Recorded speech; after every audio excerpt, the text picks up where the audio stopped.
Hello everyone and welcome to the latest episode of Book Time with Elvis with me, Mark, and today, sleeping in the background after our walk, Elvis. I have a tag for you today. I was very kindly tagged by Steve Donoghue in the A tag, and this was created by Jim over at Jim Books, Reading and Stuff. Excuse me, I'm going to cough. It always happens when I start to record, and I'm far too lazy to edit it again, so do forgive me. So it's the A tag, and there are a few prompts to this. They all, of course, start with the letter A. And the first one is A is for America. What do you consider as the great American novel? I have to say I'm woefully ignorant, actually, when it comes to American literature.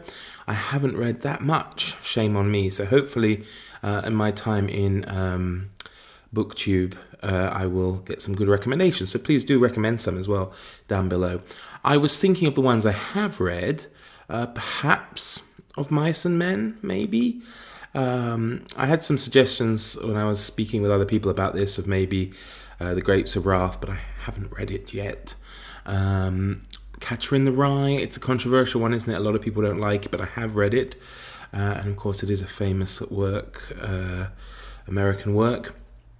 I don't know, maybe it would also be controversial. What about something like Gone with the Wind? I mean, it's... does that only really cover half of America, and in a negative way? I don't know. I haven't read it as well. I've only seen the film, so I'm not sure. I might go with Tom Sawyer. I've read Huckleberry Finn, not yet, or at least not for a very long time. I'm trying to remember now if I have or haven't, but definitely Tom Sawyer because I read that recently, within the last couple of years or so. So I'll go for maybe Of Mice and Men.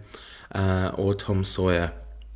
If you disagree with me, of course, please comment below and maybe, as I say, give me some suggestions as to what you think is the great American novel, and I will certainly try to give it a go reading it.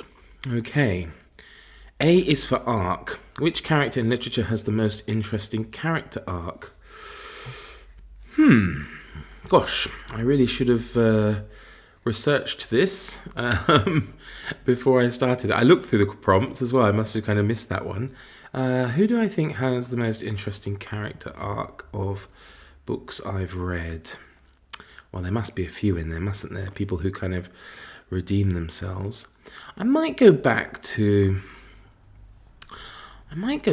Paradise Lost, maybe, and Satan, perhaps, because I seem to remember when I read that, it's a good few years ago now, but I seem to remember how difficult it is with him as a character, because obviously he's meant to be evil, but there's certainly something that we relate to in that. So I'm trying to work out if it's kind of, whether it's an arc or whether it's like peaks and troughs when it comes to him. So perhaps I'm not right. So that's embarrassing, isn't it?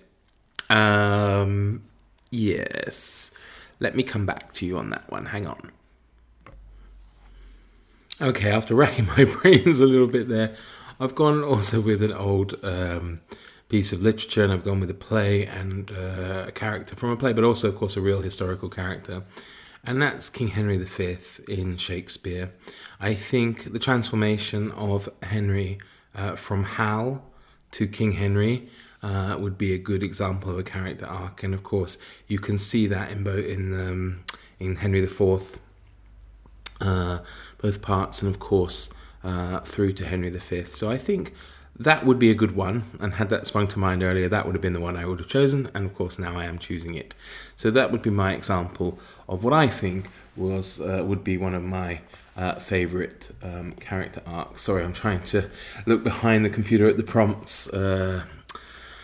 Gosh, it's terrible. I'm doing awfully today. I do apologise. I must apologise. Dear. It's been a long day. And it's not over yet. Okay, A is for Abby. This is not a prompt, but some of you asked for more footage of our beagle. Abby is in these videos. So basically, show your pets, even cats. Well, certainly you can see my pet and my, I guess, kind of like the love of my life, really, behind me, sleeping, Elvis there. But because he's not doing very much, are you, Elvis? Elvis, you alright? No, fast asleep. I will add in a little bit of gratuitous Elvis footage right now.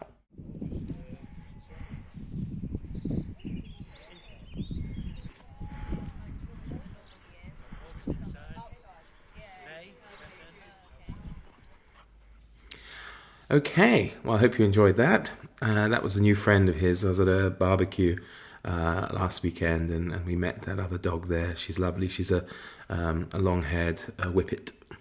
So next prompt 3. A is for Australia. What is the last book you read by an Australian author? And that would be The Mutiny on the Bounty by Peter Fitzsimmons. Peter Fitzsimmons, I believe, is a former Australian journalist, and he's written many books kind of on Australian history and mostly historical narrative. And his book on the Mutiny on the Bounty was particularly enjoyable, and it is the last book I have read by an Australian author. I had read a couple by Peter Carey before that, but this is the most recent one, and it's very good, actually. I'm not sure. I feel I have to take a few of the things that he says in there with a pinch of salt, but it's a good read, and it certainly reads actually like a novel. So I recommend it. It's good fun if you're interested in British naval history, and if you've seen the films The Mutiny and the Bounty, this will certainly give you some more information as well. Number 4, A is for Austen. What do you plan to read for Jane Austen July? So Jane Austen is someone, for some reason, I've avoided. And I don't know why, because I'm sure she's wonderful. I know a couple of people, of course, that I've seen, such as Vin at Revenant Read seems to like her. Steve, of course, obviously does as well, as do many of you. And, I've been very unfair because I haven't even given her a go. So I should take part in that, I think, and I should start to read some Jane Austen. So this is your opportunity to comment below as to where you think would be a good starting point for me. Should it be something like Pride and Prejudice, Sense and Sensibility, or something else? So give me your opinions as to what you think would be a good book to start with when it comes to Jane Austen. 5. A is for automobile. What is your favourite literary automobile? Like Steve, I struggled to come up with one, but then it hit me, and I went with Chitty Chitty Bang Bang, because it's a well-known film, of course, but it's adapted from a book by Ian Fleming. And of course, I had read that years ago as a child. I'm not sure how much I really liked it, though, but as it's the only, it's the only automobile, or at least a book about an automobile, mostly about, I suppose, or at least, has a strong role in that, then Chitty Chitty Bang Bang is the answer you get from me on this one. 6. A is for anonymous. What's your favourite book or poem published anonymously? I'll go with a memoir or diary, which was one I read fairly recently, A Woman in Berlin, and it follows the story of diary entries, if you like, of a woman living in Berlin during the closing stages of the Second World War, with the Russians approaching and all the horrors that brought for her living at that time. Now, whether or not I believe she is still anonymous officially. There is a woman, I forget her name, that they said who was probably the author, but again, it's still a secret. The publishers haven't released it, even though they do know who it was. So, yeah, I'm going with that. A Woman in Berlin. A is for autobiography. What was the last autobiography you read? I don't read a lot of autobiography. I quite like biographies. The last autobiography I read, excluding perhaps if I could have said A Woman in Berlin again, was actually The Great and Wonderful Adventures of Mrs. Mary Seacole in Many Lands. And I've done videos on her before, but during Women's History Month, I read her autobiography. And Mary Seacole was a mixed race, Jamaican British woman who was kind of a contemporary of Florence Nightingale. She was a woman who opened kind of mix between like a hotel and a hospital, and she looked after the needs of soldiers during the Crimean War. And she had a particularly strong interest in medicine and healing, and she helped people in various stages of epidemics like the yellow fever epidemics, and of course all the soldiers who British soldiers and French soldiers who found themselves injured severely during the Crimean War. So yeah, that would be the most recent autobiography I have read. A is for audiobooks. Do you consider listening to an audiobook as reading? Now, I know this is a controversial one. A short answer is no, I don't. However, I think you can tick it off your Goodreads list if you've listened to the audiobook. I don't see really the point sometimes, if you've listened to a book, necessary to then go ahead and read it. I think you can count the book as having been done. But for me, the problem lies in the word read, because you listen to an audiobook and you read a book. Someone might read it to you, but you're not actually engaged in that act of reading. So I guess it's semantics with me. It's just the word I don't like. So by all means, as I say, you can tick off, not that you need my permission, but as far as I'm concerned, yeah, if you've listened to the audiobook, you can tick it off. You don't have to go and read the book, perhaps. But I don't like saying that it's the same as reading, because it isn't. You're using different functions. You're listening.